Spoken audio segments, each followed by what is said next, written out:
तो चलिए फ्रेंड, हर हर महादेव। हर हर महादेव। तो देखिए, नेपाल से चलकर बिहार के धरती पर बनियापुर सारण कामता ब्रह्म स्थान के पास बाबा पहुंच चुकल बनी। आ देखिए, भीड़ बहुत ज़्यादा बा।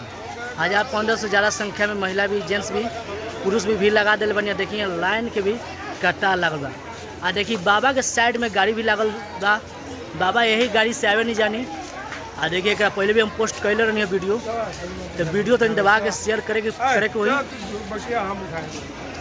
आज दोगलवा बाबा भी पधार चुकल बनी, हमारे साथ में दोगलवा बाबा भी बनी। आ देखी, और सभी वीडियो में बनल रही लास्ट तक ले। आ गाड़ी के आवे जाए भी रास्ता नहीं, गाड़ी पूरा जाम। तो देखिए, पानी बेचा रहा। देखिए, सुपर स्टार मोच हो तो नथू लाल जैसे मोच हो। आ देखिए, हरिशंकर भैया भी मुस्कुराता नहीं।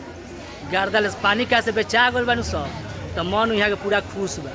तो एक ठेला आयल बा, ठेला पूरा साफ बा, तो मन तो चंगा रहबे करी। का दोगलो बाबा? हाँ बच्चा, देख ली रोड हो, और रोड पर से ही देख ली संख्या कितना ज़्यादा बा, भीड़ कितना बा। चारों तरफ से धका धक पूरा भीड़ के मारे।